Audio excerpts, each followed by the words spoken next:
publique. Voilà.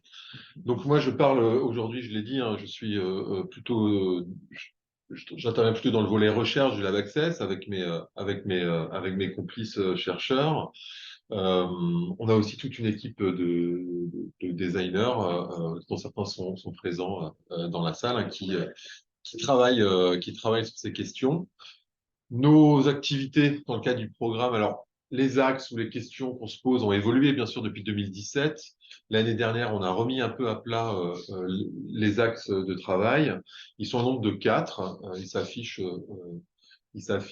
à l'écran. Je ne vais pas les développer dans leur entièreté pour qu'on se gagne un peu de temps, mais au moins vous signaler que euh, d'abord, les travaux, que ce soit du côté du design ou de la recherche, portent sur les parcours d'accès au droit et en s'intéressant et en se centrant sur la figure du citoyen usager des services publics, euh, on essaye de saisir à travers l'expérience vécue et parfois l'expérience d'usage des usagers des administrations, les mutations de la relation administrative, hein, comme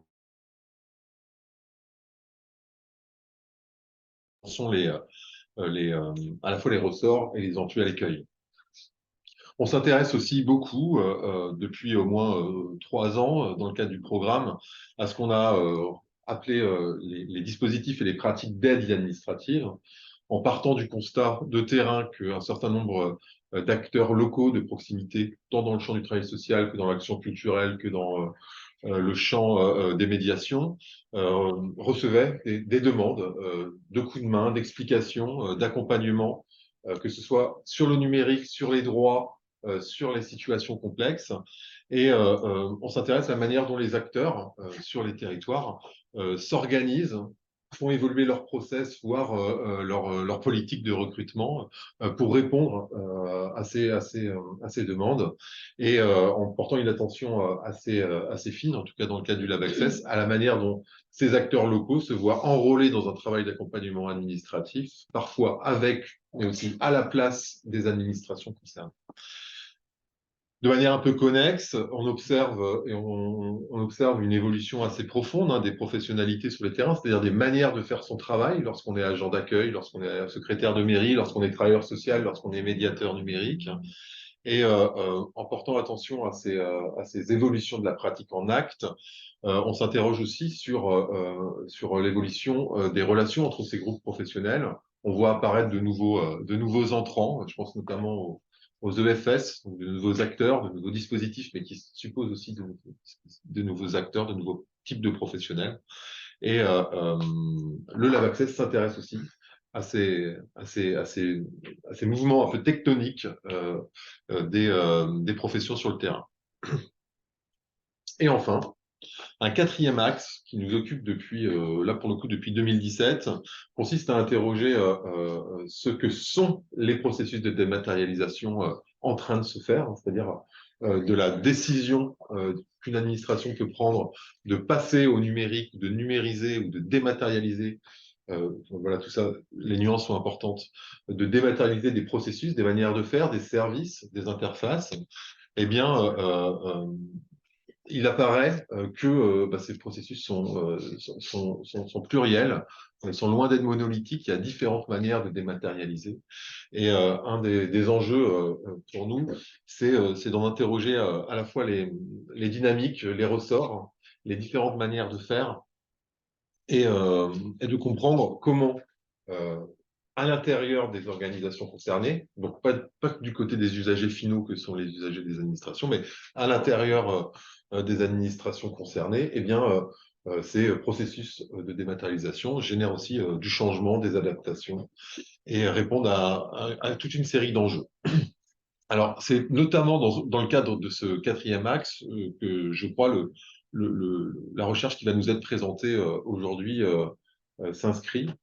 Et le travail que Florian notamment a coordonné autour de la recherche des maths constitue pour nous une vraie opportunité de soulever le capot de la démat, comme selon l'heureuse expression de Benoît, et d'aller regarder comment les choses se sont à la fois décidées, déroulées, et quels en ont été les effets, entre guillemets, et peut-être les implications. Voilà. Donc, on avait prévu de dire un mot sur les travaux de recherche en cours, mais je vous invite à vous reporter au site du Lab Access, qui est presque à jour et qui donne à lire le rire était celui de Pierre Mazet, et qu'on salue, et qui est presque à jour et qui met à disposition une bonne partie de nos travaux depuis 2017. Voilà, vous dire qu'en lien avec ce que je viens de présenter très rapidement sur nos axes, on est actuellement sur deux recherches au sein du programme. La première est coordonnée par Pierre Mazet, justement, qui nous écoute depuis Grenoble. Salut à lui.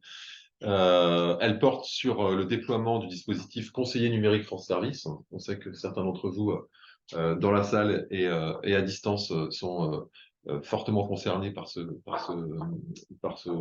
programme. Donc Pierre coordonne avec Florian et d'autres chercheurs une recherche au long cours sur ce dispositif. Et puis, on est aussi avec le Lab Access en ce moment embarqué avec la Maison solidaire de Kermaron sur une recherche collaborative qui vise à accompagner la structuration d'une coopérative d'accès au droit sur le territoire de Douarnenez. Voilà, je m'arrêterai là. On aura, j'espère, l'occasion très vite de venir discuter de ces recherches. Voilà, une transition rapide avant de donner la parole à Florian, parce que c'est quand même bien le but de la manœuvre, juste pour vous signaler qu'on va avoir aussi d'autres balises qui vont être organisées cette année et début 2024. Une deuxième qui sera autour d'un travail de recherche, notamment le volet 2 de la recherche, lieux et acteurs de la médiation numérique. Le volet 1 s'était intéressé aux professionnels de la médiation, le volet 2 s'intéresse aux usagers des lieux de médiation numérique. Et donc les chercheurs, notamment Florian voilà, et Pierre, ont été rencontrés des usagers. Donc, cette recherche, normalement, on pourra en faire part début 2024, je pense. Mais on a également d'autres balises qui sont consacrées aux actions menées par les designers et les acteurs de la coopération du Lab Accès. Et dans ce cadre-là, on vous proposera voilà, bientôt deux balises. Une première qui concerne l'expérience d'un dispositif mobile en aller vers sur des quartiers rennais, qui permet de faire de la médiation numérique voilà, dans l'espace public, médiation socio-numérique. Et puis, une deuxième action qui a consisté à organiser un remix, c'est-à-dire une forme de hackathon pour faire émerger des idées de la part de médiateurs à Brest cette fois-ci, et des dispositifs qui ont été testés pendant 2 à 3 mois sur des terrains et sur lesquels on vous fera voilà, une remise du résultat des travaux. Donc, le Lab Access, c'est ces deux jambes, recherche et action, qui essayent de travailler ensemble. Les chercheurs proposant des points de vue, des sujets et évidemment de la recherche scientifique, et puis le design et l'action essayant de réagir par rapport à ça et de proposer un certain nombre de pistes des solutions qui peuvent être évaluées derrière. Donc, juste pour revenir sur cette recherche-là, elle est particulière parce qu'effectivement, comme le disait François tout à l'heure, le Lab Accès, on défriche un terrain depuis 2017 qui est quand même un terrain complexe. Quand on est arrivé en 2017, il n'y avait pas grand-chose sur la dématérialisation et sur l'impact sur les usagers. On n'avait que les signaux faibles de personnes qui nous disaient on a des gens qui viennent et qui sont complètement perdus. Voilà, ils viennent en bibliothèque, ils viennent dans les centres sociaux, ils viennent dans des espaces publics numériques et ils ne savent pas faire. Voilà, ils ne savent pas réduire la taille d'une image pour faire une demande de carte grise, ils ne comprennent pas le vocabulaire utilisé, ils sont perdus par rapport à tout un tas de choses. La première étant souvent, la première barrière, l'adresse mail qu'il faut pour créer son compte, tout un tas de choses comme ça sur lesquelles il a bien fallu construire des choses. Et donc le pari du Lab Access, c'était d'abord, et c'est pour ça qu'on a des balises et des phares, de pouvoir démontrer scientifiquement, on va dire, un certain nombre de problématiques pour leur donner une véracité, une valeur, et puis derrière de pouvoir travailler à des exemples de solutions. On voulait travailler autour effectivement des processus de dématérialisation. Comment se met en place une dématérialisation à l'intérieur d'une organisation, d'une administration. On a cherché des terrains et une institution, un conseil régional, a accepté d'être un terrain sur lequel les chercheurs pouvaient aller voir comment s'était mis en place une dématérialisation en échangeant et en regardant des dispositifs dématérialisés. On tient à tirer un coup de chapeau à cette institution puisque on en a démarché plusieurs, c'est la seule qui a eu le courage de le faire. On sait très bien que c'est compliqué de rentrer dans des administrations, alors faire rentrer des chercheurs qui vont obligatoirement avoir un œil de recherche, avoir un œil voilà, qui est porté sur la réalité, on va dire, de ce qui se fait, bah, ça va tirer évidemment des éléments qui vont être des éléments d'appréciation, mais qui peuvent être vus également comme des éléments critiques. Donc on tient à saluer effectivement cela et à dire également que bah, ce sera intéressant d'aller voir ailleurs. Donc n'hésitez pas à nous proposer d'autres terrains. Et si certains pensent vraiment qu'ils peuvent mieux faire que le terrain où on était, n'hésitez pas à nous ouvrir la porte. On sera vraiment complètement partant pour aller voir. Voilà, donc cette démarche porte sur la dématérialisation d'une aide financière qui était dédiée aux stagiaires de la formation professionnelle lorsqu'ils relevaient de financement de la part d'une institution régionale. D'autres, la plupart, relèvent de financement de la part de Pôle emploi. Voilà, et donc cette dématérialisation a été conduite en 2019 et le travail des chercheurs s'est situé en 2021 et en 2022 et on vous en restitue aujourd'hui la matière. Voilà, du coup, Florian, je te laisse la parole. Tout à fait. Alors, merci pour cette introduction. François, tu m'as pris un petit peu par surprise tout à l'heure quand tu as demandé qu'est-ce que signifiait en breton démat. Donc, effectivement, ça signifie bonjour. Mais en breton, quand on veut dire bonjour, on demande plutôt comment ça va. C'est plutôt cette phrase-là. Et donc, il y a un petit peu de ça dont on va traiter aujourd'hui. C'est comment ça va, une dématérialisation, sous-entendu comment ça marche dans une administration publique, et qu'est-ce qui fait que ça tient, qu'est-ce qui fait que ça ne tient pas, quoi. Alors, en l'occurrence, au début de la recherche, on était confronté au Lab Access, enfin les échos qu'on avait quand le conseil régional nous a dit bah, OK, on vous ouvre les portes et puis vous allez venir voir ce qui s'est passé sur cette dématérialisation. On avait en fait on a fait plusieurs échos, plusieurs sons de cloche, et notamment ce son de cloche-là, cet écho-là, que cette dématérialisation avait été faite avec un logiciel donc externe à la collectivité. En soi, ça n'indique rien comme ça. Et puis, qui a suscité surtout une série de problèmes. Et c'est sur ces problèmes qu'on s'est arrêté un petit peu. Il y avait des problèmes à la fois qui relevaient de la difficulté de prise en main du logiciel, d'appropriation aussi, et à la fois, c'est ce qu'on avait en tout cas en termes d'écho, du côté des usagers bénéficiaires de l'aide, mais aussi des agents de la région. Et avec un service dans lequel ça s'est passé qui, du coup, était... c'est les échos qu'on avait en tous les cas, qui avaient subi une crise assez forte, quoi.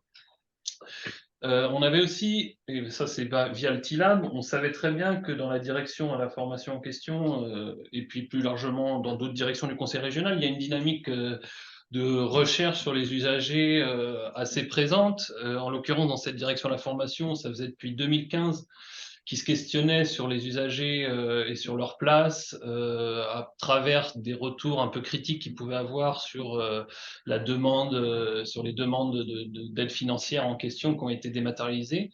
Voilà, il y avait eu des audits internes, externes. Enfin, on savait qu'il y avait eu plusieurs choses de fait. Donc, d'autant plus étonnant quoi, qu'il y ait des problèmes qui se passent. Et puis, on savait aussi que la dématérialisation en question, dans cette direction-là, dans ces directions et services, elle s'inscrivait dans une dématérialisation plus large des aides de toute la région, du conseil régional, à travers notamment un volet d'un plan de transformation numérique. Donc, c'est un peu l'état des lieux qu'on avait au début, quoi. Si tu peux changer la diapo. Ouais. Plus ce qu'on savait, nous, au Lab Access, depuis qu'on travaille, donc, vous l'avez rappelé, depuis 2017 sur ces questions, on savait qu'il y avait un arrière-plan sociopolitique qui était assez prégnant. Bon, la démat, elle est promue par les pouvoirs publics et elle est présente dans les administrations, c'est pas nouveau, hein. La démat sur les marchés publics, c'est 1996, enfin, c'est les premières disons, indications, directives. Voilà, la démat sur les droits sociaux, c'est pareil, ça date pas, il y a eu au milieu des années 2010, quoi, à peu près, donc ça date pas juste de maintenant, quoi. Donc cette démat, elle a été donc promue donc par les pouvoirs publics à des fins là l'enjeu majeur.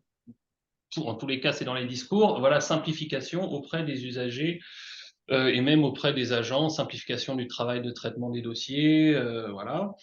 Derrière, il y a aussi des enjeux d'économie, économie budgétaire, économie en poste. C'est clairement dit dans des rapports officiels. Le rapport de la Cour des comptes en 2018 dit bien que la dématérialisation permet ça.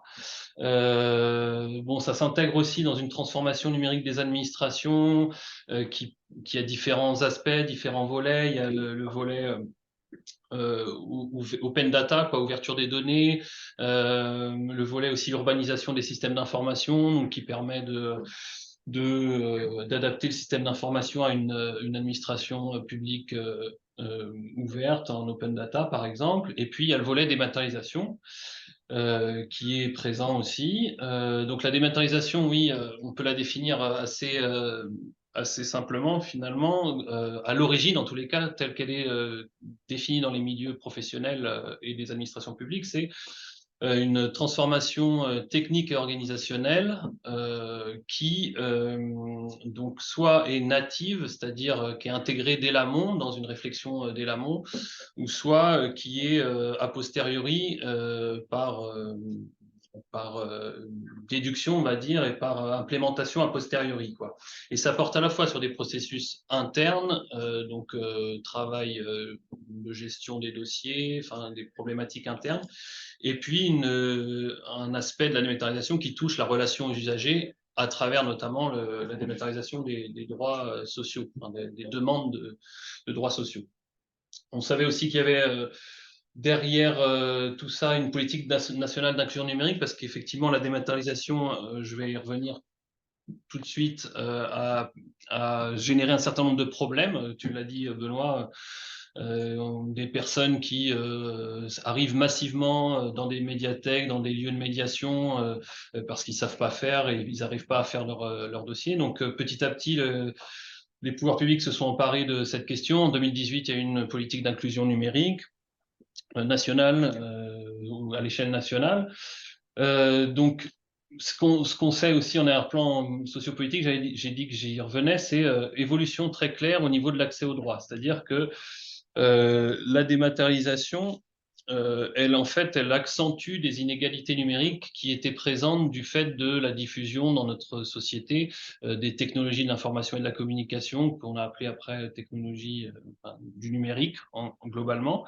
Et donc, cette dématérialisation, elle accentue en fait des inégalités sociales numériques en ce que elle institue en fait un rapport d'obligation. On est obligé d'aller sur une interface pour déposer une demande de droit.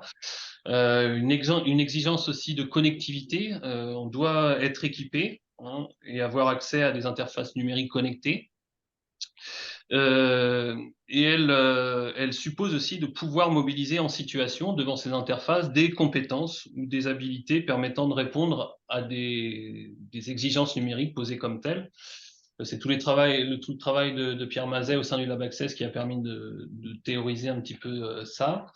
On est confronté du coup avec cette dématérialisation à une désintermédiation de la relation administrative, c'est-à-dire que en fait les personnes sont renvoyées seules devant leurs écrans, donc il y a une désintermédiation, quoi. Elles sont plus dans les guichets, elles sont plus au guichet, elles sont plus dans les administrations, et donc il y a même une délocalisation de la relation administrative dans d'autres lieux justement que les guichets ou les institutions publiques qui sont variés. Il y a des lieux de médiation numérique spécialisés comme les EPN, les établissements publics numériques, mais donc il y a aussi les médiathèques, les mairies, enfin voilà. Donc ces personnes-là se retrouvent en fait dans plusieurs lieux. Donc on avait cet arrière-plan. Si tu peux passer à la diapo suivante, si ça passe. Ouais. Donc voilà, le constat qu'on peut tirer de ça, enfin, quand on est arrivé sur le terrain, c'est qu'en fait, on a une dématérialisation qui est un sujet bien connu en fait des institutions publiques, qui l'utilisent pour divers objectifs, notamment transformation de son action, évidemment, de sa relation aux usagers, transformation des métiers aussi. Enfin, ça permet de mener une politique entre guillemets RH, alors via des suppressions, mais aussi via des réorientations de fonctions. On a aussi, en fait, faut savoir qu'il y a un marché de la dématérialisation hein, qui s'est constitué petit à petit et qui s'est constitué depuis la dématérialisation des marchés publics et qui resserre pour la dématérialisation de l'accès aux droits avec des éditeurs privés qui peuvent venir en soutien d'administrations publiques ou alors des DSI qui sont montés en puissance au fur et à mesure des années au sein des administrations publiques, donc les DSI, les directions informatiques, et qui ont des compétences, qui ont élaboré des méthodologies de projet. Donc il y a tout ça, il y a tout ce savoir-faire. Donc ça n'a pas fait défaut ici finalement. Quand on, on analyse les problèmes qu'il y a eu. Donc, je ne sais plus si je les ai bien développés, en fait. C'est ça que je suis en train de... Donc, les problèmes, c'est que sur la dématérialisation de l'aide financière, c'était qu'on avait des stagiaires de la formation qui ne pouvaient plus remplir leur demande du jour au lendemain. Avant, c'était sur papier et puis c'est passé sur ordinateur et ça leur a posé donc un certain nombre de problèmes. On avait aussi donc des agents qui étaient malmenés, Enfin, c'est-à-dire que ils avaient des problèmes pour remplir l'interface et pour savoir comment traiter un dossier. Donc voilà, on avait ce genre de problème. Donc, malgré tout, il y avait toute cette ingénierie derrière et ce savoir-faire, mais il y a eu tous ces problèmes. Donc ça, c'est le constat qu'on peut faire. Alors, pour expliquer ces problèmes, il y a des travaux hein, qui sont revenus là-dessus, enfin, qui ont essayé de thématiser ça. Et notamment, beaucoup de travaux montrent que les projets de dématérialisation en fait construisent une figure de l'usager destinataire, donc le bénéficiaire en premier lieu d'un droit, qui sont et en fait éloignés de la réalité des pratiques, de la réalité et des pratiques en fait des usagers, quoi, avec donc tout ce que j'ai décrit par ailleurs sur les inégalités sociales numériques, la difficulté des personnes, de certaines populations à avoir et à acquérir des compétences numériques, etc. Donc en fait, l'accent sur ces travaux, il est mis sur la conception en fait de cette dématérialisation. C'est mis sur l'amont et c'est mis sur un type d'usager en particulier qui est, on met la focale sur l'usager destinataire, l'usager bénéficiaire en particulier. Alors si on peut changer la diapo, s'il te plaît. Je peux le faire sinon. Donc la problématique qu'on a voulu travailler, c'est pas celle-là finalement. Cette explication sur l'amont et puis sur le profil des usagers qui seraient donc éloignés de la réalité en fait des pratiques. On a voulu en fait mettre l'accent plutôt sur le cœur de l'activité de dématérialisation. Ce serait pas en fait dans l'élaboration même que viendraient les problèmes, ce serait pas de là, mais ça serait en fait d'une vulnérabilité qui serait intrinsèque au déroulement même des processus de dématérialisation. Donc ça se passerait vraiment dans le cœur du réacteur, si je puis dire, quoi. Et c'est là qu'on a essayé de placer la focale. En se référant à des travaux qui se rattachent plus à la sociologie des crises politiques, mais des crises en général, hein, et qui montrent que ces moments-là sont des moments de conjoncture fluide. Alors, sans aller jusqu'à dire que la dématérialisation est un moment de crise au sein d'une administration ou d'une institution publique, on peut peut-être quand même s'inspirer de ces travaux pour dire que c'est des conjonctures fluides, c'est-à-dire où des logiques de situation priment, des logiques de situation. Donc, c'est pas la situation comme moment, voilà, mais plutôt comme des contraintes ou des opportunités qui, à ce moment-là, pèsent vraiment sur les acteurs en présence de la dématérialisation au sein des administrations et qui déterminent finalement leur activité, les coûts qu'ils peuvent jouer, entre guillemets, l'activité tactique, si on peut dire. Et c'est ça qui crée en fait, enfin, c'est dans cet aspect-là qu'on peut aller voir les problèmes et qu'on peut les comprendre. Il y aurait, du coup, comme ça serait non pas en amont, mais vraiment dans l'activité même que les problèmes surgiraient, en fait, il y aurait, c'est une hypothèse hein, de la recherche qu'on a faite au début, des déperditions en fait de finalité, si on veut, et en particulier ces déperditions, elles concerneraient l'usager bénéficiaire qui est pourtant au centre au centre de tout projet de dématérialisation. Il n'y a pas une administration, je pense, quand on va interviewer des personnes à l'intérieur des administrations qui diraient qu'on n'a pas fait une dématérialisation pour l'usager. Sauf que, ok, mais de quel usager on parle finalement? Et donc, il y aurait des déperditions de finalités qui concerneraient donc, une conception portée au sein des administrations, qui serait une conception de l'usager bénéficiaire inspirée de l'expérience utilisateur seulement, donc c'est-à-dire l'usager destinataire du service, l'usager qui fait sa demande de droit, et on oublierait un petit peu l'utilisateur agent, et ce grain de sable-là, on va le voir, pourrait faire un peu dérailler la machine, quoi. Voilà, si tu peux passer à la suivante, s'il te plaît.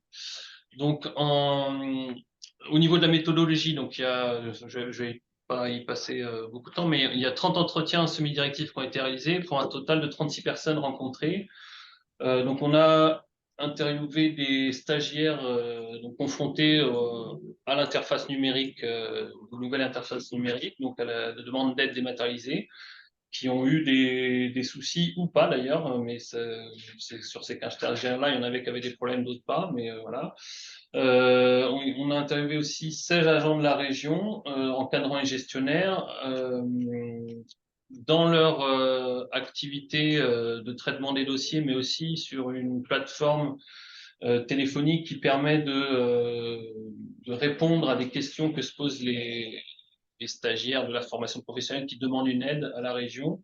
Donc il y a une plateforme téléphonique qui s'est mise en place et donc on a été voir quelques agents qui répondaient aux appels téléphoniques. On a aussi vu des personnels d'un organisme de formation. On a été voir de ce côté-là aussi pour voir leurs problématiques, à quoi ils se confrontent. Parce que les stagiaires, ils sont évidemment rattachés à un centre de formation et donc quand les problèmes se posent, ils s'adressent aussi à leurs référents, entre guillemets. Et puis, donc on a fait des observations non participantes, c'est ce que je disais, sur une plateforme téléphonique, et puis donc des documents institutionnels ont été collectés. Et donc tout ça visait évidemment à comprendre voilà, les problèmes qui ont surgi, et à quel moment et pour quelles raisons. Voilà, si on peut passer, s'il te plaît. Ouais, voilà. Alors, ce qu'il faut, en fait, ce qu'on a recueilli donc sur cette enquête, donc là, on n'est plus sur qu'est-ce qu'on avait en amont de la recherche, mais on est vraiment sur ce qu'on a récolté. Donc, en fait, il faut prendre en compte l'histoire institutionnelle de la démat. La démat, elle n'arrive pas dans l'institution, dans une administration, sans un passé. Il y a un passé, et ce passé, pour reprendre une formule célèbre, il peut passer justement ou il ne passe pas. Et donc sur certains aspects, on va voir que ce passé est très prégnant. Donc là, en l'occurrence, il faut rappeler que, et je l'ai déjà dit, la dématérialisation sur les droits, ça arrive après une dématérialisation installée sur les marchés publics et qui a généré une certaine forme d'expertise en fait au sein des administrations publiques et notamment au sein des collectivités territoriales, avec des DSI qui ont l'expérience sur ces questions, aussi des collectivités territoriales qui ont pu se regrouper entre elles et qui se sont soutenues les uns les autres pour dématérialiser ces marchés publics. Ça a duré un certain nombre d'années quand même, parce que donc 96, première directive, enfin première indication de la Commission européenne, et puis dans les années 2000, on en était encore à dématérialiser les marchés publics. Donc ce passé-là est prégnant, enfin est là. Et il a abouti sur la question des droits à une dématérialisation, en tous les cas dans la collectivité dans laquelle on est, qui était sur mesure. C'est-à-dire, alors sur mesure, je reprends là un terme qui m'a été soufflé par un des interlocuteurs de la direction au système système informatique, pardon, et qui donc m'a dit que une dématérialisation sur mesure, c'est une dématérialisation où en gros on tient compte de la demande des utilisateurs agents, on va dire, dans un service. Voilà, on sait que nous, on a besoin de telle chose pour travailler sur une interface. Donc, DSI, s'il vous plaît, vous nous mettez telle chose. Et la DSI est en capacité de le faire, elle est équipée pour le faire, elle le fait. Et donc, c'est une dématérialisation sur mesure, avec aussi peut-être, voilà, c'est en tous les cas ce qui m'a été rapporté. Voilà, on sait que nos usagers fonctionnent comme ça, donc est-ce que vous pouvez mettre tel bouton, par exemple, sur telle interface, ça simplifierait les choses. Donc, on a une dématérialisation sur mesure qui se produisait et des demandes de rémunération, enfin des demandes oui, d'aide financière qui se faisaient sur format hybride aussi à la direction de l'information. Donc on avait à la fois un processus dématérialisé et un processus avec dossier papier. Et c'était, alors à l'époque, c'était les organismes de formation qui étaient à l'initiative et pas forcément les stagiaires. Ce qui ne sera pas le cas après, on va le voir. Si tu peux passer à la diapo suivante. Donc, du coup, la démat a une histoire et la démat est un questionnement organisationnel et ça, faut bien le relever. Alors, comme ça paraît rien de le dire et ça paraît même peut-être évident, mais en fait, il y a des justifications multiples et puis des intérêts en jeu multiples aussi qui s'agglomèrent et qui donnent à la dématérialisation le résultat que l'on connaît dans les administrations. Voilà. Donc, parmi les intérêts, enfin, il y a d'abord, on peut partir d'une direction qui dématérialise. Donc là, en l'occurrence, celle à la formation. Son intérêt à elle, c'était d'avoir une aide financière qui était totalement dématérialisée, mais surtout, en fait, une aide financière qui était conforme à une réforme financière qui est le prélèvement à la source. Et donc, il y avait plusieurs enjeux en fait déjà dans la dématérialisation. Vous voyez, il y a cet enjeu d'avoir une relation usagée qui est différente. Voilà, on va plus être sur du hybride, du papier puis du dématérialisé. On va être sur du entièrement dématérialisé. En plus, on veut que ce soit les stagiaires qui fassent la demande et pas les organismes de formation. Et en plus, on veut que notre dématérialisation se mette en place rapidement parce que nous, on a un enjeu juridique qui est l'adaptation au prélèvement à la source. Donc voilà pour la direction en question, où se passe la dématérialisation. Vous voyez qu'il déjà, il y a plein d'enjeux. Mais alors, il y a d'autres enjeux au niveau de l'organisation. Cet enjeu-là, il croise, si je prends par exemple la direction générale, elle, à ce moment-là, elle était sur une idée d'homogénéisation en fait de toutes les aides à la formation du conseil régional parce que elle estimait qu'il y avait justement une dématérialisation sur mesure et qui donnait des résultats disparates et il fallait homogénéiser tout ça à des fins de rationalisation et on peut penser rationalisation budgétaire aussi. Donc ça, c'est au niveau d'une direction générale. Au niveau d'une direction numérique, voilà, bon, bah, il y a des volontés de dématérialisation dans des directions d'une collectivité. Bon, nous, à la direction numérique, on a un enjeu de mettre en place un plan de transformation numérique. Donc, en fait, votre dématérialisation, on va l'inclure dans une dématérialisation plus large. Voilà.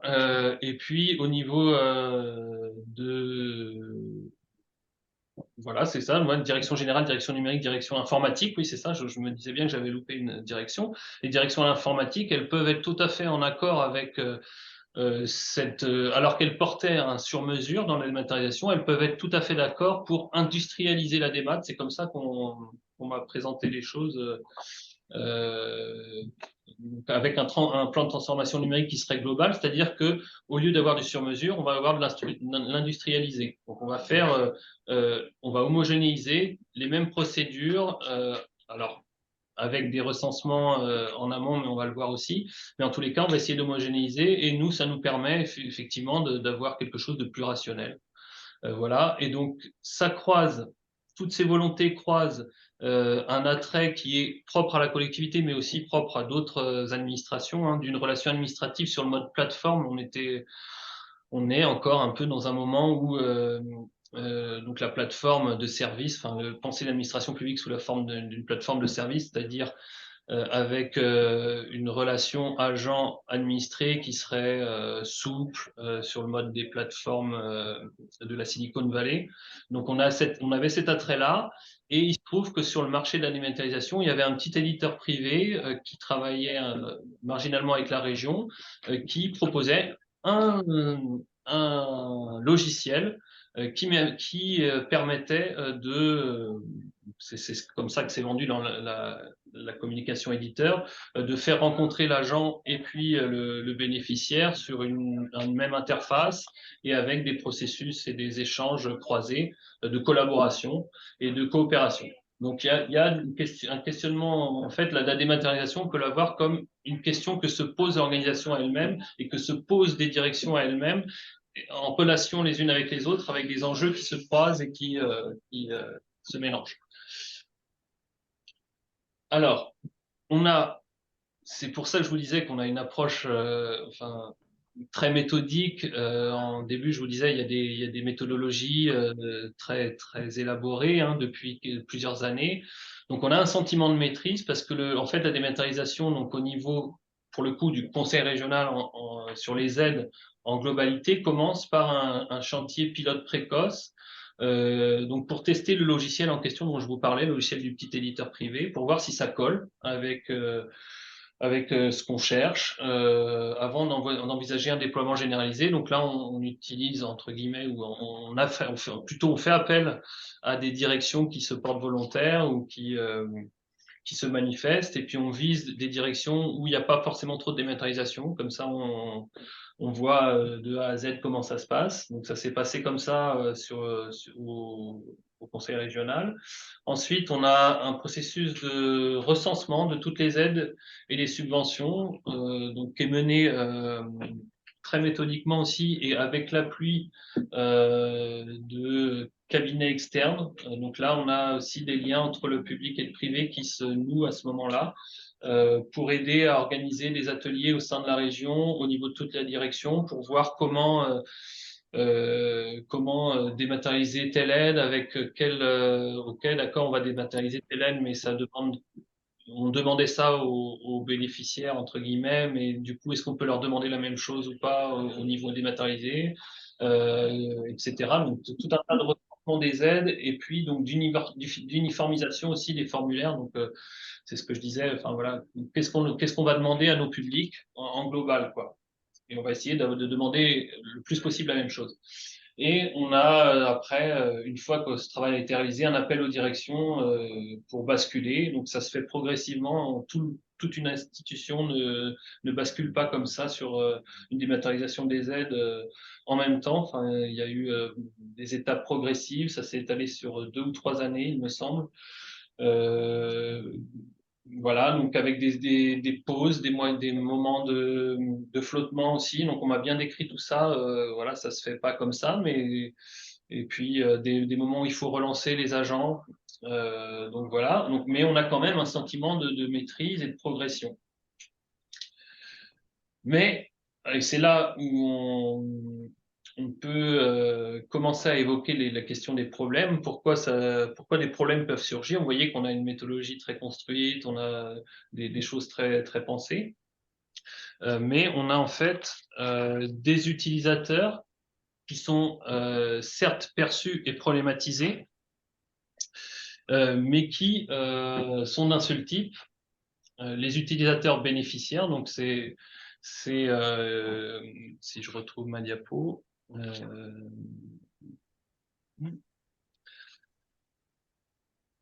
Pardon, excusez-moi.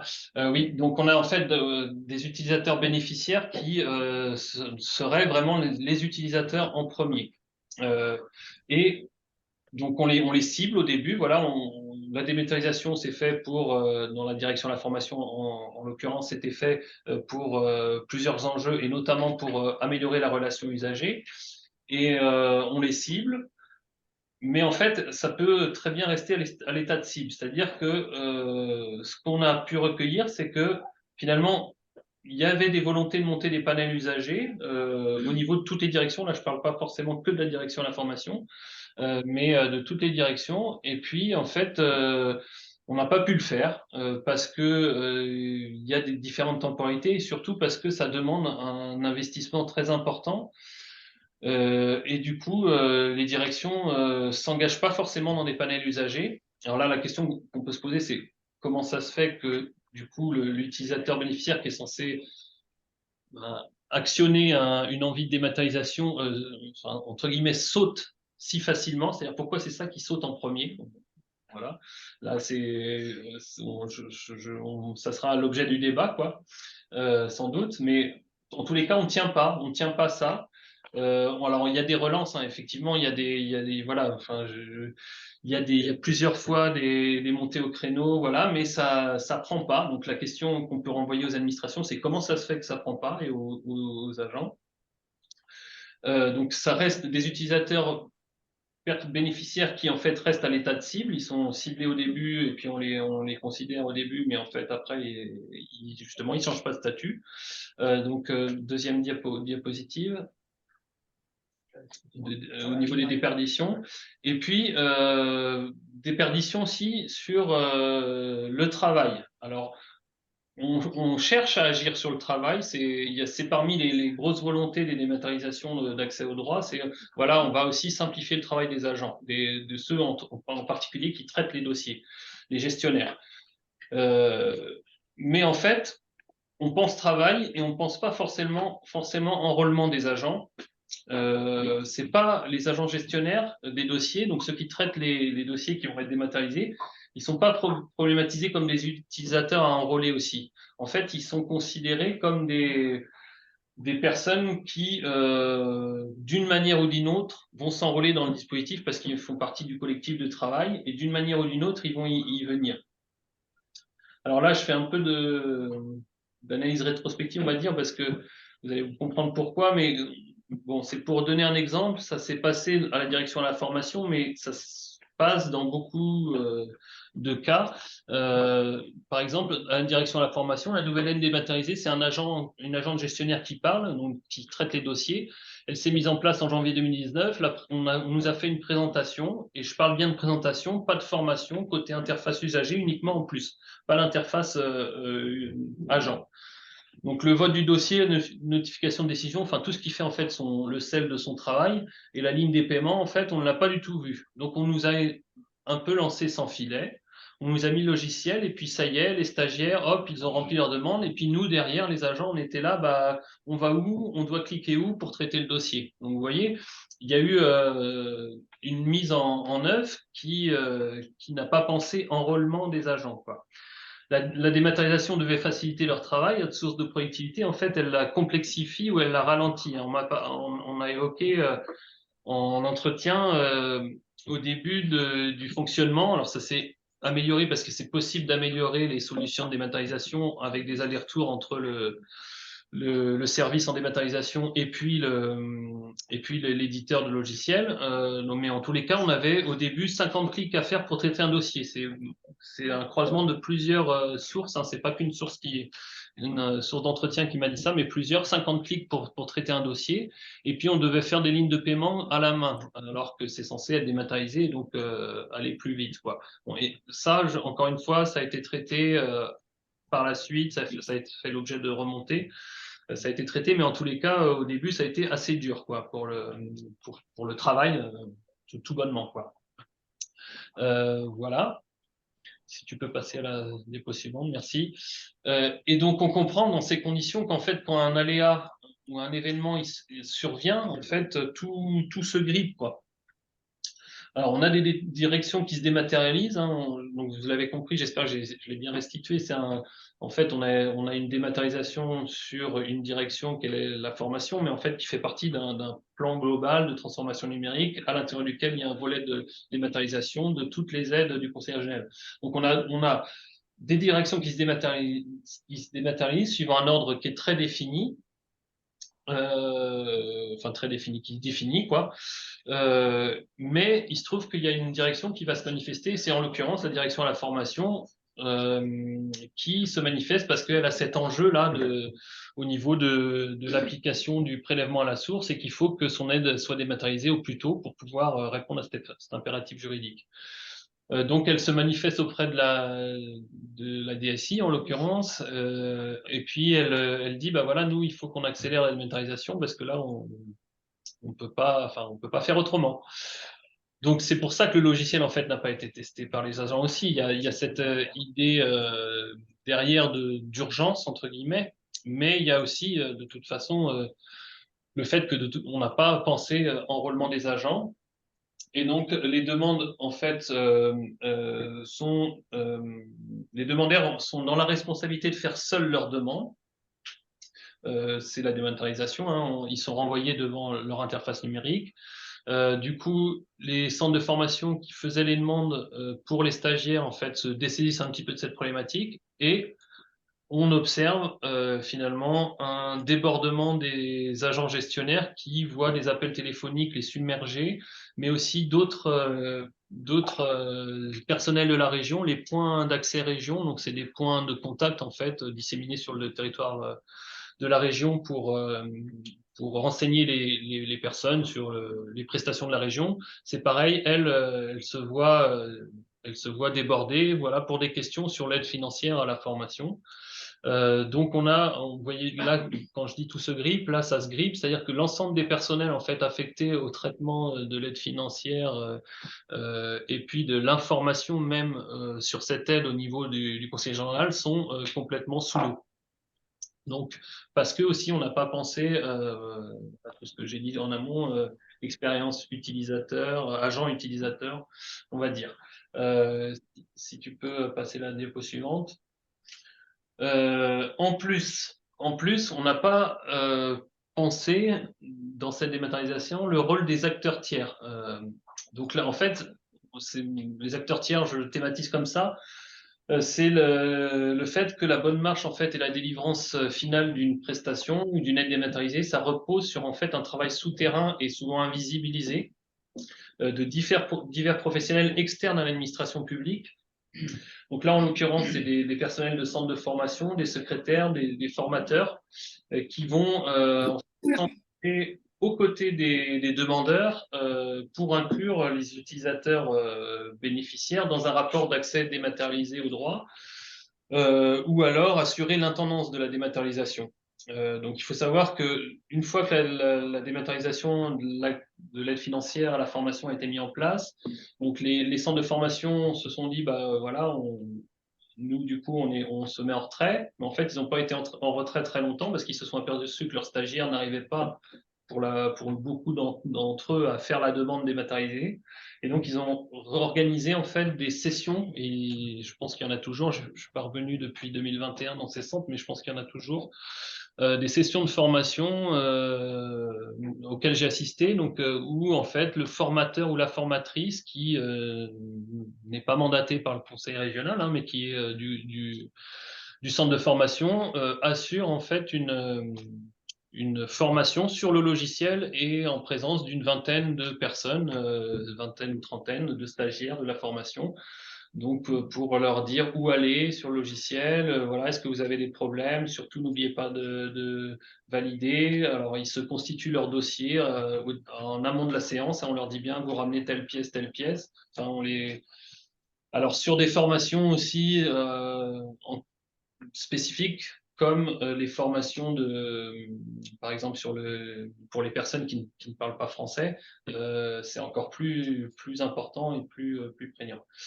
Et puis, on a des personnes qui assurent l'intendance et qui sont invisibles aussi, mais qui fait qu'en fait, cette dématérialisation, si elles n'étaient pas là, ces personnes, cette dématérialisation, elle ne tiendrait pas.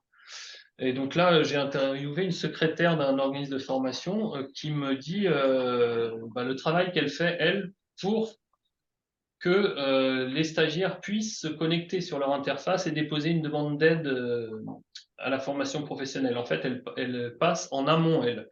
Et donc, elle me dit, dans un premier temps, on saisit sur un logiciel, une plateforme Pôle emploi, le nom des personnes inscrites en tant que demandeurs Pôle emploi pour voir s'ils sont à Pôle emploi ou s'ils ont le droit à l'aide à la région. Et donc, ça va automatiquement sur le logiciel du conseil régional. Mais le logiciel en question, là, le logiciel de dématérialisation. Mais cela met du temps, 5 jours, sauf que nous, on doit aussi très rapidement saisir nos stagiaires sur le logiciel en question pour les questions d'aide financière. En fait, on n'attend pas le versement, on saisit le nom de nos stagiaires sur le logiciel et tout un tas de renseignements. Et donc, état civil, parcours scolaire, formation, enfin, on a plein, enfin, elle me raconte quoi, on a plein de choses à remplir. Et donc, c'est comme ça que un stagiaire se connecte après et a finalement certaines pièces à fournir et pas d'autres, et puis peut progresser dans sa demande, quoi. Et donc, ça, évidemment, c'est quelque chose qui n'a pas été anticipé par la direction de la formation, c'est-à-dire que des personnels se saisissent hein, de ça, des personnels externes se saisissent de ce travail-là. Pour avoir discuté avec interviewé des personnes dans la direction de ce centre de formation, voilà, ils m'ont fait état il n'y avait pas de transfert budgétaire en fait. Ils consacrent, ils mettent du personnel sur des tâches qui servent en fait pour une dématérialisation qui n'est pas de leur fait. Et donc il n'y a pas de transfert budgétaire, il n'y a pas de formation spécifique. Alors il n'y en avait pas à l'époque, peut-être qu'il y en a maintenant, mais en tous les cas il n'y en avait pas à l'époque. Et puis donc oui, c'est non budgété, donc c'est sur leur propre denier. Voilà. Et donc on a en fait, alors j'ai appelé ça les coûts, enfin avec l'aide des copains, les coûts cachés de la dématérialisation. C'est-à-dire que donc il y a ces coûts cachés là à l'externe, mais il y a des coûts cachés à l'interne en fait qu'on ne voit pas. C'est-à-dire que comme on n'a pas pensé utilisateur-agent et puis qu'il y a par ailleurs toutes les inégalités sociales numériques qui concernent les stagiaires, il n'y a pas de raison que ça les concerne pas. Et ben du coup pour faire face à l'afflux des questions adressées par les stagiaires, la direction à la formation en fait elle a dû investir dans un logiciel de gestion de la relation client. Hein, une plateforme téléphonique pour remplacer ces lignes téléphoniques qui n'étaient pas adaptées, quoi, ou du coup, maintenant, il y a des agents en back office, oui, non, front office, pour répondre aux personnes qui appellent en disant, bah, voilà, moi je suis perdu sur l'interface, est-ce que vous pouvez m'aider donc voilà, on a investi dans ce logiciel-là, et puis on a aussi dû faire tout un tas de. Alors j'ai pris un exemple là, mais on pourrait en dérouler plein, tout un tas d'ateliers, de formations internes a posteriori finalement, pour essayer donc d'enrôler les agents, de les faire passer de statut d'auxiliaire finalement de la dématérialisation à acteurs, vraiment. Donc là, on m'a décrit des formations Vie ma vie avec le logiciel de dématérialisation. C'était au tout début où en gros il y avait des agents de gestionnaires des dossiers qui étaient en présence d'un représentant de l'éditeur et puis d'encadrant de la direction pour essayer de travailler sur ce qui va pas, sur l'interface agent, quoi, comment on pourrait faire pour améliorer les choses. Mais il y a tout un tas de créations de fonctions comme ça qui se passent et qui fait que, voire oui, même de réorientation, de réaffectation de personnel qui fait qu'il y a entre guillemets, des coûts cachés, quoi. Et qui fait que, voilà, passe à la suivante. Donc, conclusion, en fait, on voit qu'il y a un intérêt, en fait, à suivre l'objet de la dématérialisation, pas uniquement dans ses intentions, en amont, comme on peut le faire, mais vraiment jusque dans l'inscription institutionnelle, en fait. Parce que la démat, elle n'arrive pas dans un terrain vierge. Elle est retraduite par des enjeux institutionnels très forts, et puis surtout, il ne suffit pas de rechercher les conditions de réussite ou d'échec hein, d'une dématérialisation dans ses intentions, en fait, dans est-ce que il y a une prise en compte de l'UX, donc l'expérience usager-utilisateur, est-ce qu'on est bien conscient de ça? Parce qu'en fait, c'est un des éléments du problème, mais pas le seul. Il y a des logiques de situation très fortes dans les dématérialisations qui font peser donc des contraintes et qui orientent les activités en fait des personnes et qui font surgir aussi des problèmes non prévus, donc difficultés d'enrôlement, déperdition de finalité, difficultés aussi au niveau du travail de l'usager agent, problème d'accès aux droits évidemment, perte de sens du travail administratif, hein, tout ça surgit dans le cœur en fait du réacteur, quoi. Et donc, on a aussi d'autres utilisateurs qui surgissent. Hein. Là, je vous ai décrit, faudrait le faire sur d'autres dématérialisations. Là, je vous ai décrit les secrétaires qui se mobilisent d'un centre de formation pour aller sur le logiciel et faire en sorte que ça tienne, quoi. Plus les formateurs, mais il faudrait aller voir d'autres démat parce qu'il y a sûrement d'autres utilisateurs qui font tenir l'édifice et qui surgiraient. D'où l'intérêt, effectivement, pour les institutions publiques d'ouvrir la porte aux recherches telles que celle-là. Je vous remercie beaucoup.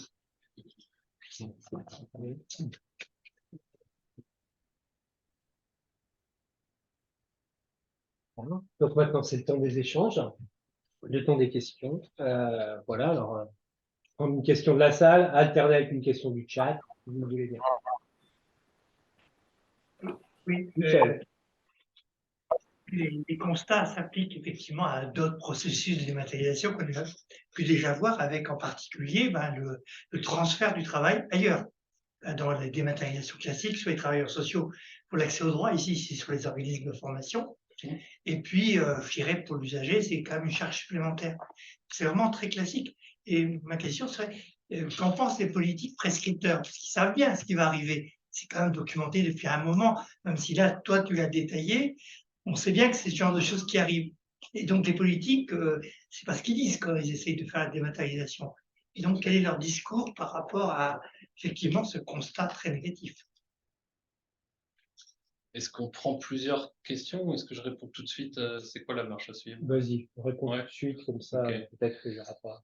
Alors, merci pour cette question parce que j'en profite pour dire que j'ai pas rencontré enfin, vous dites les acteurs politiques, c'est-à-dire les décideurs. Voilà, j'ai été vraiment au niveau de l'encadrement des agents gestionnaires.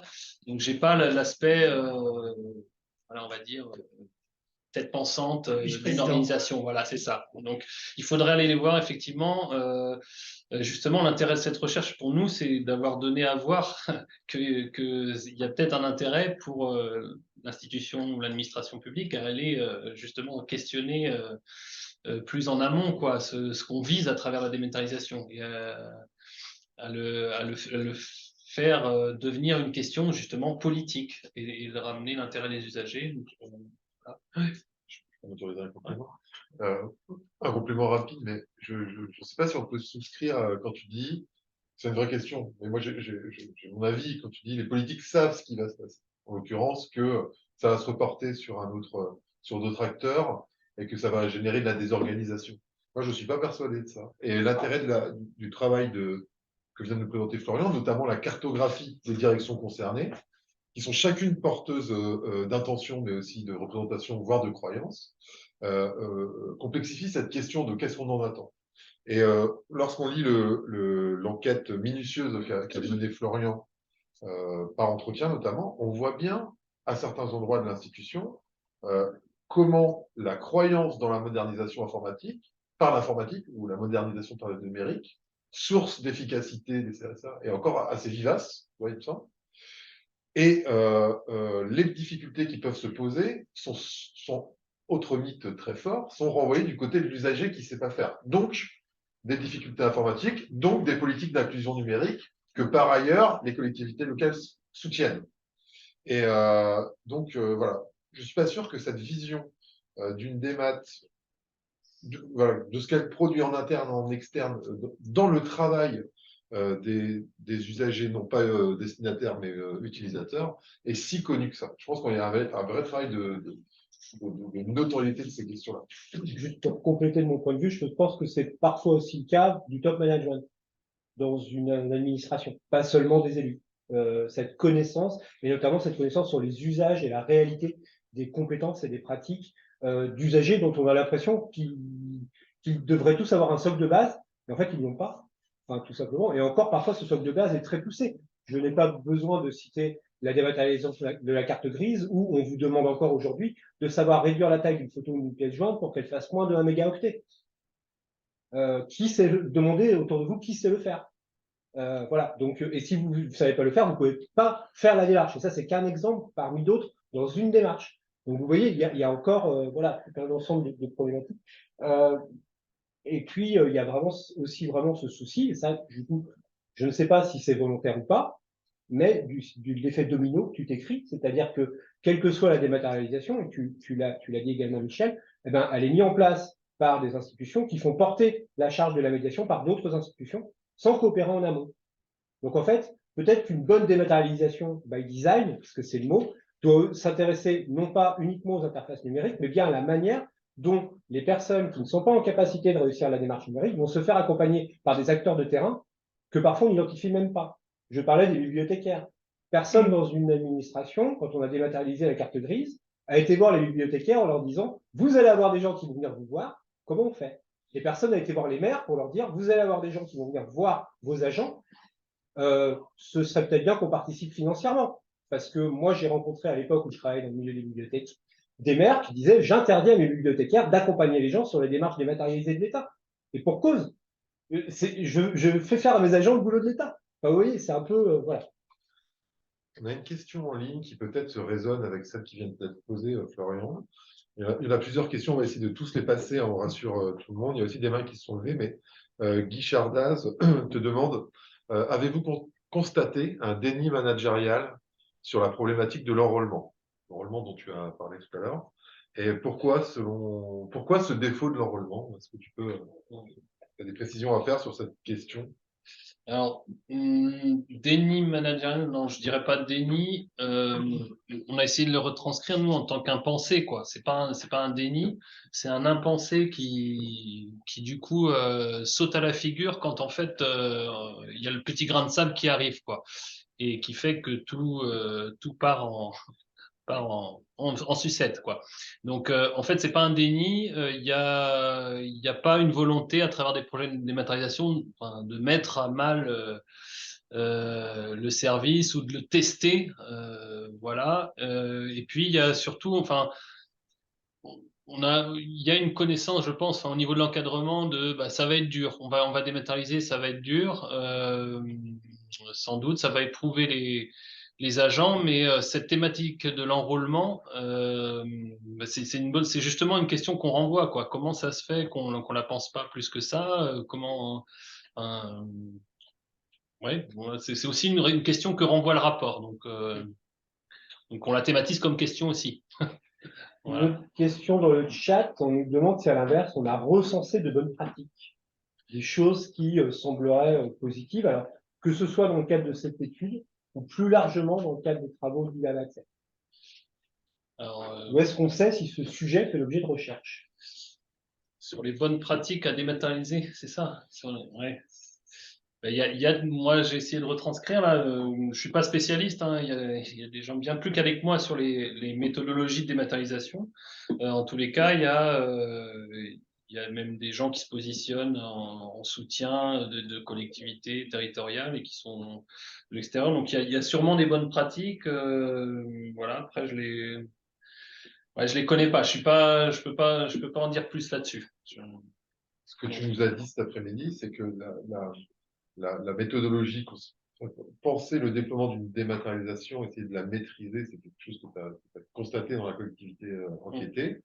Mais toi, l'approche que tu nous as proposée, c'était de t'intéresser aux logiques de situation qui surgissent et qui ne sont pas forcément prévues dans le cahier des charges de la méthode. Tout à fait. Tu fais bien de souligner ça, c'est-à-dire qu'en fait, on aurait une méthodologie qui penserait tout exhaustivement, en fait, c'est pas possible, quoi. C'est-à-dire qu'il y a dans la logique même de dématérialiser des choses qui surgissent et qui du coup sont potentiellement porteuses de grains de sable, quoi. Donc je suis pas sûr un manuel de bonne pratique servirait. Par contre, un manuel de comment on fait en action, je ne sais pas comment ça s'appellerait, ça s'appellerait pas de la bonne pratique, mais manuel de faire, quoi. Là, peut-être que ça servirait un petit peu plus, quoi.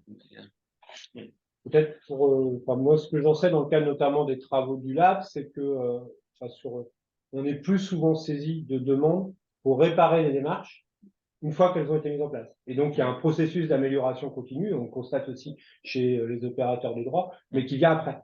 Et finalement, à ma connaissance, une dématérialisation idéale, ça n'a pas été faite. Alors après, On veut bien lancer au TILAB un appel du pied, hein, une démat pas trop exigeante ou pas trop, comment dire, pas trop chargée juridiquement, parce que ça, c'est une vraie question, qui permettrait vraiment de mettre en place un dispositif qu'on pourrait expérimenter. Mais pour ça, vous vous doutez bien que si on a une pression, il faut que ce soit fait en 3 mois. Si on a une pression juridiquement, il faut que ce soit ça et tout ça. C'est sûr qu'on ne va pas y arriver. Mais on voit aussi dans le fait de la démat, et c'est pour ça que je vous conseille de lire le rapport et notamment l'introduction. L'introduction du rapport, on va retire tout le rapport, mais l'introduction du rapport, on revient sur l'histoire de la dématérialisation. Et il y a toute une partie, ça a été dit par Charles tout à l'heure, réglementaire, juridique. La démat de la formation, elle vient aussi de cette obligation de la déclaration dans le cadre de la numérisation des impôts, du prélèvement à la source. Donc, il y a des enjeux et des bornes juridiques qui, du coup, empêchent peut-être de mettre en place des démarches vertueuses. Là, ce n'est pas un point de vue de chercheur, attention. Voilà. On peut prendre une question. Une question dans la salle, et puis ensuite, on vous donne la parole. Il y a 2 mains qui se lèvent dans la... J'ai levé la main, Véronique Plano, je suis conseillère numérique France Service et agent France Service à la communauté d'agglomération Pays Basque. Je pense que d'un point de vue managérial, c'est pas du déni, mais moi je mets plutôt ça sur le dos de l'ignorance par manque de compétences, tout simplement. Parce que bien souvent, je vois moi c'est le cas, mon manager, ben ok, je dois faire de l'accompagnement numérique et du France Service. J'ai 2 collègues qui ne font que du France Service et pas d'accompagnement à l'utilisation des outils du numérique. Et elles m'appellent régulièrement alors qu'elles sont en train d'effectuer des démarches administratives avec des usagers, équipés plus ou moins bien, avec des outils plus ou moins à jour. Et des fois, juste une mise à jour, ça peut bloquer une démarche administrative. Donc, voilà, la dématérialisation des démarches administratives, elle ne nécessite pas juste de savoir faire de l'e-administratif. Elle nécessite, à mon sens, aussi des compétences sur les outils du numérique autres que juste remplir nom, prénom, date de naissance, etc. Donc, alors, je pense que déjà nos supérieurs ne sont pas totalement au fait effectivement du nombre de clics qu'il faut parfois faire pour faire une démarche à la place d'un usager. Donc, un usager va l'être encore moins parce que je considère que mon manager, l'outil informatique, c'est quand même son outil de travail tous les jours. Donc, à la limite, il a plus de connaissances de l'outil informatique qu'un usager lambda. Et il est déjà perdu et il vient déjà nous voir pour faire la carte grise parce qu'effectivement, il faut savoir réduire la taille d'une photo, enfin le poids d'une photo, ce que mes collègues France Service n'apprennent absolument pas à faire dans les formations France Service. Moi, j'ai fait des formations France Service, on ne vous apprend pas à réduire la taille d'un fichier. On vous apprend juste, comment dire, c'est même pas l'utilisation du site, c'est les règles de demande et quel document il va falloir à l'usager. En fait, pour moi, c'est du report de charge des administrations. Je sais que c'est le cas de bon nombre de conseillers numériques et en général d'accompagnants numériques, de toute façon, que ce soit dans le social, dans une médiathèque, etc., etc. Mais voilà, pour moi, c'est pas du déni, c'est plutôt de l'ignorance, mais juste par manque de compétences. Et il faut être sur le terrain pour se rendre compte de la difficulté d'effectuer. Alors, la carte grise, c'est un exemple, mais il faut se rendre compte de la difficulté de faire une démarche administrative, déjà pour quelqu'un qui est formé, France Service, par exemple, pour les agents. Mais des compétences France Service, ça suffit pas. Il faut aussi des compétences à l'utilisation de l'outil. Merci beaucoup, Véronique. Est-ce qu'on peut passer la parole dans la salle, puis à Laura et Florian nous fera une réponse. Très bien. Ma question, elle était liée à l'expérimentation parce que vous avez ce sur quoi vous avez travaillé, la direction de la formation. Je sais qu'il y a un UX designer à la région. Est-ce qu'il était déjà arrivé à ce moment-là? Est-ce qu'il a été mis dans la boucle à un moment ou pas du tout? Parce que là, le fait de ne pas avoir associé, etc., aurait certainement permis de résoudre certaines difficultés. Alors, à ma connaissance, il n'a pas été associé parce qu'en fait, on a bien un éditeur externe qui a vendu, implanté sa solution au sein du conseil régional. Et donc en fait, quand il y avait des problèmes qui surgissaient sur le traitement des dossiers ou des choses qui surgissaient sur l'interface, tout était renvoyé sur l'éditeur externe. En fait, c'est lui qui a la main sur le logiciel. Donc c'est lui qui peut apporter les évolutions nécessaires ou pas d'ailleurs, parce que c'est ça aussi qui pose un problème, c'est que si une dématérialisation comme ça se fait avec donc un logiciel externe, si en fait l'éditeur apporte une modification sur son logiciel à lui, ça va pas que sur la région en fait, c'est un logiciel qui est national, enfin on va dire, et qui donc modifierait tout, voilà. Donc donc du coup en fait les modifications sont faites à la marge en fait quand on a une solution comme ça, ou alors dans la mesure où ça dérange pas l'implantation de logiciels sur d'autres terrains. Donc, il n'y a pas eu d'études en amont pour savoir si le logiciel était vraiment adapté aux pratiques. Si, il y a eu la démarche chantier pilote dont j'ai parlé tout à l'heure, dans une direction en particulier, qui s'est faite juste avant l'arrivée du logiciel, en fait, enfin juste avant qu'il décide de le prendre, quoi. Et donc là, le résultat, moi, j'ai pas étudié cette arrivée-là dans une direction pilote. Donc je crois que c'était la direction de la culture, si mes souvenirs sont bons, parce qu'elle n'avait pas de dispositif dématérialisé à l'époque. Je l'ai pas. Ce que j'ai eu comme retour, c'est ça l'a fait puisque on a embrayé sur le logiciel. Voilà. Après, j'ai pas plus d'éléments que ça à vous donner. Donc, je sais pas dans quelle mesure le designer sera intervenu ou pas à ce moment-là. Je pense pas. Je pense pas. Mais j'ai pas recueilli. Donc là, vraiment. Ouais. À ma connaissance, en 2019, le designer n'était pas encore là. Ouais. 2019, c'est il y a 4 ans quand même. Il n'y avait pas encore beaucoup de collectivités qui avaient des designers d'interface. Après, de ce que nous, on constate, et là, encore une fois, je ne parle pas avec ma casquette de chercheur, c'est que, hélas, le design est encore trop souvent ramené à du travail avec des personas et pas du travail avec des vrais gens. Donc, encore une fois, et souvent, ces personas sont imaginés sans méthodologie, sans sociologie, sans, enfin voilà. Donc, on travaille avec des stéréotypes. Ou alors, on va travailler avec des intermédiaires. On va travailler avec des conseillers numériques, par exemple. Et eux aussi ont les stéréotypes de leurs propres usagers. Et donc, c'est peut-être ça que tu voulais dire par l'usager bénéficiaire. On s'adresse à la figure de l'usager bénéficiaire, mais on en fait un stéréotype. Voilà. Et en fait, c'est peut-être, c'est dit aussi au Lab Accès, l'un des impensés de la dématérialisation, c'est qu'on a pensé au départ que l'usager était un internaute. Voilà. Et l'usager, non seulement n'est pas un internaute, mais en plus de ça, ça suffit pas pour faire une démarche administrative. Voilà. Bon, sans rentrer dans le mythe du digital native, d'après le dernier rapport Credoc, 78% des 18-25 ans ont des difficultés à faire des démarches administratives. Voilà. Et on sait qu'un des premiers freins, c'est l'utilisation de l'adresse mail. Or, aucun processus dématérialisé ne prévoit une non-utilisation de l'adresse mail.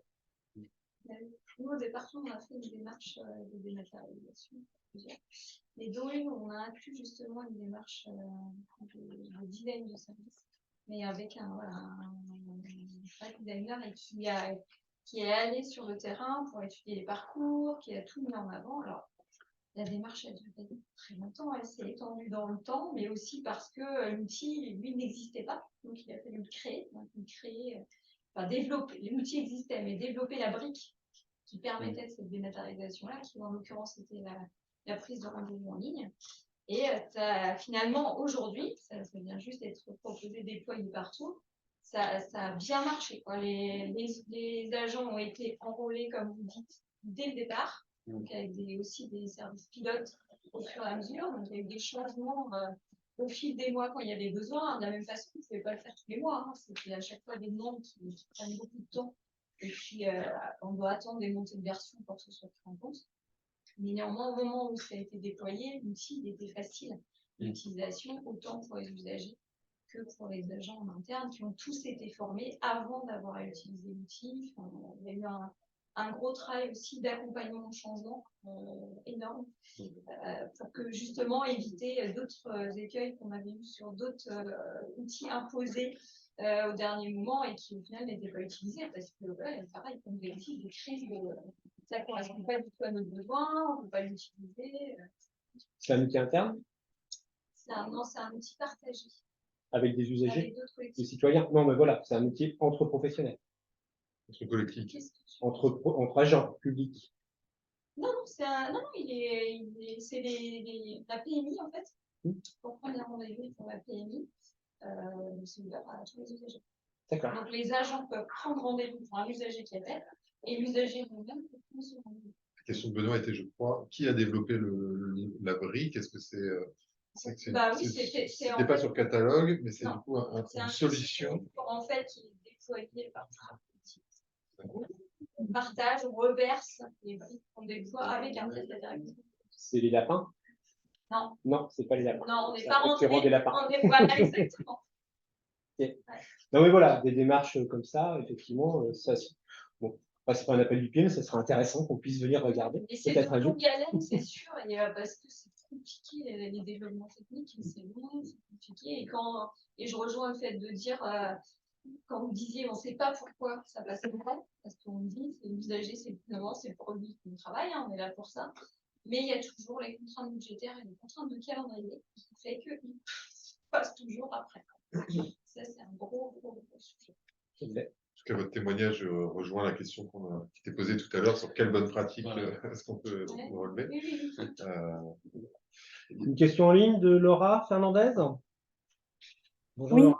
oui, bonjour. Je suis journaliste à la Gazette des Communes et j'avais 2 questions, si vous avez le temps. La première, c'est depuis la dématérialisation de cette aide financière sur laquelle vous avez travaillé, est-ce que vous savez s'il y a eu une hausse ou une baisse en volume du nombre de personnes qui demandent cette aide comparé aux années antérieures? Et en cas de baisse, est-ce que ça pourrait attester d'un impact de la dématérialisation de cette procédure sur le non-recours? Et ma deuxième question, qui est plus large, c'était d'avoir votre avis sur le chantier de l'administration proactive, qui est aussi mis en avant par le gouvernement pour lutter contre le non-recours en échangeant des données entre administrations pour automatiser des attributions d'aide notamment. Est-ce que vous pensez que ça peut permettre en effet d'améliorer la lutte contre le non-recours? Merci beaucoup. Okay. Merci pour ces questions. Sur le fait qu'une dématérialisation aurait un impact, enfin, cette dématérialisation en particulier aurait un impact sur le nombre de demandeurs. Alors, en fait, moi, j'ai pas les chiffres parce que je les ai pas non plus. Enfin, c'était pas trop l'objet. Enfin, l'angle d'attaque, on va dire, à l'époque, c'était encore très frais, donc c'était pas l'angle d'attaque qu'on avait choisi. Ça vaudrait le coup maintenant effectivement de revenir et de voir s'il y a eu un avant et un après quelques années de mise en fonctionnement là.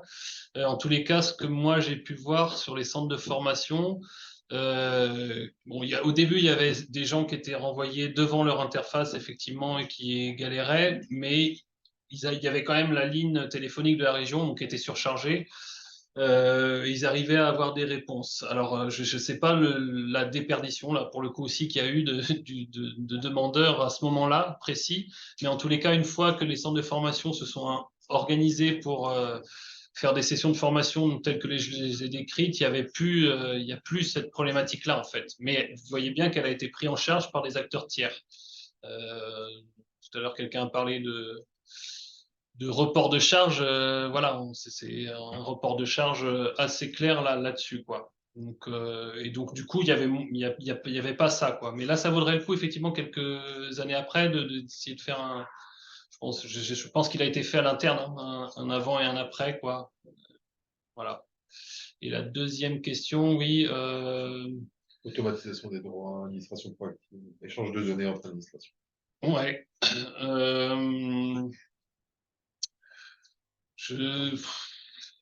Je sais pas trop. Enfin, en fait, j'ai pas travaillé cet aspect-là. Je veux pas me prononcer sur quelque chose que je j'ai pas travaillé. Je sais pas si vous avez les collègues des choses à apporter ou Pierre qui est en ligne, qui a pas pris la parole encore. Désolé pour la perche, Pierre, mais Je veux bien dire qu'on n'a pas le temps d'y répondre là, en vrai, parce qu'on ne sait pas bien de quoi on parle. Il y a surtout beaucoup d'annonces pour l'instant, que ce soit proactivité, automatisation, échange de données ou autre.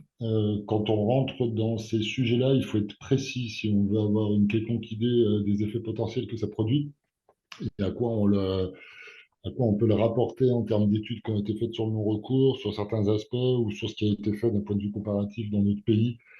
En Belgique, pour le coup, c'est quelque chose qu'ils font depuis pas mal de temps. Il y a eu pas mal d'études là-dessus, mais ça s'est fait à certains endroits, l'automatisation. Pour l'instant, on est quand même dans un flou super artistique, parce que automatiser des échanges de données, pour le dire rapidement, le danger, c'est que s'il n'y a pas de simplification préalable des droits, les effets de complexité risquent de se répercuter. Et pour le coup, si on échange des données pour ouvrir des droits et que les données ne sont pas bonnes, ça crée énormément de complexité derrière pour récupérer les droits.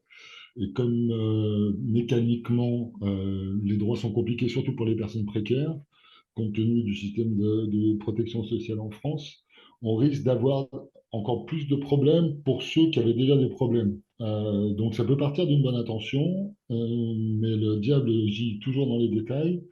Et du coup, s'il n'y a pas les bonnes données qui sont envoyées, ça fait des effets en chaîne sur des conditionnalités qui peuvent être catastrophiques pour la situation des gens.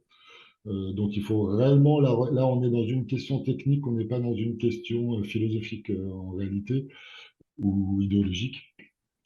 Si on simplifiait, si on avait besoin de 2 données pour ouvrir des droits, ce serait simple. Il se trouve que c'est pas comme ça que ça marche, en particulier pas pour les droits sociaux qui sont éminemment conditionnés et conditionnant les uns aux autres. Voilà. Donc il faut être prudent sur toutes ces questions, surtout qu'elles sont souvent politisées par des gens qui ne connaissent pas très très bien la réalité des droits sociaux en France et leur complexité. Merci. Merci beaucoup, Pierre. Je pense qu'on a le temps pour une autre question. Il y a peut-être des questions en ligne qu'on n'a pas traitées, ou est-ce que quelqu'un veut... Oui, bonjour, allez-y. Je vais juste rajouter là-dessus, en complément, il y a quand même des articles qui sont parus récemment, j'ai pas eu le temps de creuser les aspects recherche, mais qui estiment par exemple que sur une allocation automatisée, comme l'est la prime de rentrée scolaire, ce qui est automatisé depuis un moment, il y aurait jusqu'à 12% de non-recours. Donc l'automatisation n'est pas non plus la solution miracle au non-recours. Voilà. Moi, c'était par rapport au système d'accès. Je me demandais si la dématérialisation, c'était le meilleur moyen d'accéder à ces droits. Et vous parliez d'historiquement, à cause des juridictions ou d'industrialisation, de tout dématérialiser, mais est-ce que ça a vraiment du sens de dématérialiser ces droits? Et est-ce que vous avez cherché par rapport à avant, quand on avait accès à ce droit, il fallait se rendre sur place avec des vraies personnes. Est-ce qu'il y avait moins de problèmes, justement? Est-ce que rien n'était dématérialisé? Et du coup, c'était peut-être repenser le sens de la dématérialisation, et peut-être que faire un retour en arrière, c'était peut-être plus simple, ça posait moins de problèmes. Enfin, c'est là aussi une question un peu centrale qu'on traite depuis plusieurs années. Le temps va manquer pour répondre complètement, mais on peut dire que non. Il y a plusieurs réponses simples, c'est non. Ça n'a jamais été simple d'accéder à ces droits. La thématique de l'accès aux droits et du non-recours aux droits préexistait à la démat, celle des difficultés administratives aussi, celle des relations compliquées aux administrations. Donc, tout ça préexistait. Nous, ce qu'on essaie de capter, c'est comment le mouvement de la dématérialisation généralisée change les termes de la relation administrative. Qu'est-ce qui change? Comment, sous quels termes les choses sont posées aujourd'hui? Et puis, pour aller quand même au bout de l'affaire, beaucoup d'observateurs de ces questions-là, de la manière dont sont rendues accessibles les administrations, dont se structurent les parcours de droit, insiste sur un point assez simple, c'est le numérique sans alternative est un problème. En fait, c'est pas tant la démat ou le numérique en soi, mais si tu conjugues l'obligation d'en passer par le numérique avec une absence d'alternative au numérique, là tu arrives à des situations qui sont d'exclusion par le numérique. Ce n'est pas la majorité des cas, mais on peut arriver à des logiques comme ça. Donc, un certain nombre d'observateurs, je pense aux défenseurs des droits, mais comme un certain collectif un peu de défense des droits des citoyens usagers, demandent en fait qu'on maintienne un truc multicanal où tu puisses avoir la possibilité de te passer du numérique si tu es en situation d'avoir à le faire ou si tu ne peux pas accéder. Je ne sais pas si ça répond complètement à la question, Mais l'orientation 100% numérique, bon, je pense il y a eu on a assez de recul pour dire qu'elle peut poser des difficultés aux usagers. Je me demande quelle alternative est la plus simple d'accès entre numérique et non numérique. Je me demande s'il y a eu des recherches là-dessus. Et deux. En fait, Alors, du coup, je veux bien ajouter mon point pour aller dans le sens de François et puis pousser un peu. Des recherches sur les alors numérique, non numérique, il y en a eu plein en termes de quoi? De marketing et de management public qui sont assez peu traduits, c'est beaucoup en anglais, qui sont assez peu traduits, ou alors je les connais pas en France. Même les sciences de gestion regardent pas complètement ça, mais il y a beaucoup d'études qui ont été produites pour mesurer les usages comparés des différents canaux et de savoir ce qui est le plus efficace. Du coup, on a des choses qui sont faites sur un mode un peu expérimental dans certaines caisses de sécu notamment, efficacité comparée d'envoyer une lettre ou un SMS. Sachant que ce qui est recherché toujours, c'est quand même d'arriver à faire des économies de coûts de gestion. Donc, quand la solution économique va avec un usage plus grand, une efficacité plus grande du signal ou du contact, les administrations les gardent. Quand c'est pas le cas, pas forcément. Mais le fait est qu'on a assez peu enfin moi j'ai vu assez peu de recherches là-dessus, alors que vraiment au niveau international, mais même européen, il y a beaucoup de choses sur ça. Et ça suppose aussi qu'il faut avoir en tête que les usagers ont des préférences qui sont différenciées en fonction de ce qu'ils ont à faire. Donc on n'est pas dans le numérique, tout numérique ou pas numérique. La plupart des gens, ils sont dans des usages mixtes en fait, enfin dans des pratiques mixtes en fonction de ce qu'ils ont à faire. Consulter son dossier en ligne, c'est plutôt pratique pour beaucoup de gens dès lors qu'ils ont des pratiques et une connexion. En revanche, dès qu'il y a de la complexité et des demandes d'explication, là, le format numérique ne suffit pas et le téléphone non plus, et on aurait envie et besoin d'avoir de l'humain. Donc, on n'est pas dans l'un ou dans l'autre absolument. Mais le fait est qu'il y a assez peu. Déjà, la prise en compte des préférences des usagers n'est pas faite. Enfin, c'est-à-dire que le numérique a été d'abord annoncé comme un canal de plus pour communiquer avec les administrations pendant pas mal d'années, mis au devant, et puis en plus gage de modernisation des services publics administratifs, et puis aussi lutte espèce de compétition au niveau européen pour avoir le plus de démarches dématérialisées, pour être dans les quotas, etc.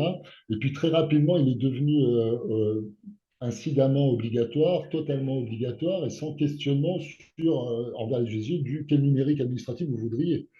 Parce qu'il y a sur des tas de plans et pour des tas de contacts, une prise de contact, une modalité d'échange avec les administrations, il y a une grande partie de la population qui apprécie le numérique. Mais dès lors que ça devient complexe, et pour certaines administrations en particulier, l'humain demeure très largement, pour le coup, le canal de communication qui est privilégié. Et ça ressort aussi dans des enquêtes d'opinion, mais on a quand même là-dessus un phénomène de sourde oreille des administrations qui ont du mal, compte tenu de leurs contraintes de gestion, à réouvrir du canal humain. Pour reprendre sur ce que disait François, il ne faut pas se faire piéger effectivement dans une conception uniquement sociotechnique de la dématérialisation, parce que ce qui pose problème, c'est ce qui s'est fait dans les politiques de dématérialisation administrative, c'est-à-dire la manière dont les administrations ont utilisé le numérique pour modifier la relation, en l'occurrence. Et ça s'est fait, comme il le disait, en fermant des guichets d'accueil physique beaucoup, en laissant plus ou moins le choix, avec des modes progressifs ou pas du tout. Les préfectures ont quand même fermé du jour au lendemain leurs guichets pour les titres sécurisés, et puis elles ont fait basculer sur un site. Alors là, il n'y a pas besoin d'avoir des ingénieurs UX pour dire que c'est pas comme ça qu'il faut faire. En l'occurrence, a priori, si on veut pas que les gens se retrouvent perdus. Bon, toutes les administrations n'ont pas procédé de la même manière. Elles l'ont fait ou sur un mode progressif ou pas progressif.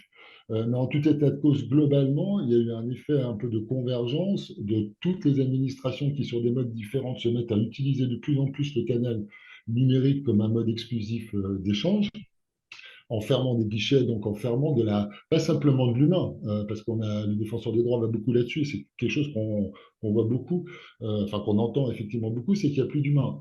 Le fait est qu'il y a un nouveau, à certains endroits de l'humain, il y a des dispositifs qui remettent de l'humain, on a entendu parler de personnes qui étaient CNFS ou des agents France Service, c'est de l'humain, ça pour le coup. Par contre, c'est pas de l'humain des administrations, pour le coup. Et on n'a pas le même type de réponse de la part de ces humains-là que de la part d'agents administratifs. Donc il faut faire attention parce qu'on voit que c'est quand même, je pense que dans la proactivité et l'affichage du proactif qui est parfois annoncé par les gouvernements, rien ne dit que ce seront des agents administratifs qui vont faire du proactif. Je ne suis pas pour les agents administratifs en tant que tels. Il est simplement remarquable, et c'est des choses qui sont aussi notées par ceux qui connaissent un peu les droits administratifs et sociaux. Il y a certains endroits où il y a besoin d'agents techniques pour répondre à des questions. Là où les agents CNFS et obligatoirement, on devrait dire, puisqu'ils n'ont pas été formés pour, mais aussi les agents de France Service, but, c'est dès que ça devient technique. Et d'ailleurs, les agents de France Service sont censés faire une réponse de premier niveau seulement.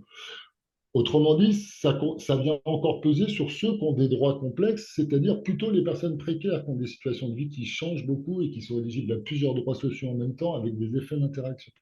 Autrement dit, c'est très bien de remettre de l'humain, et je pense que sur des tas de plans, et nos enquêtes, elles le montrent, et puis moi qui ai un peu d'historique sur des accueils de services publics, l'accueil qu'on a par des CNFS ou des France Services, c'est vraiment pas le même que celui des accueils administratifs, pour le coup. Il est généralement moins, moins quoi Moins technique. déséquilibré ou asymétrique, pour le dire au moins par euphémisme, que dans des administrations, voire même franchement plus sympathique, voire même pas jugeant, voire même récupérant de la reconnaissance.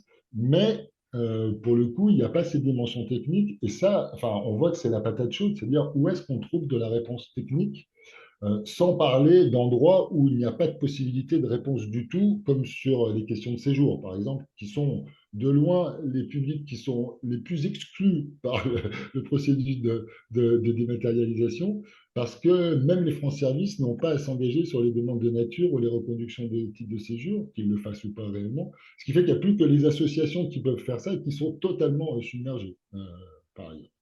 Merci. Je voulais juste dire un petit mot, que là, c'est vraiment un exemple frappant de l'opposition entre optimisation, recherche de la performance, et puis robustesse. Alors, c'est mon truc actuellement, hein, ces questions de robustesse.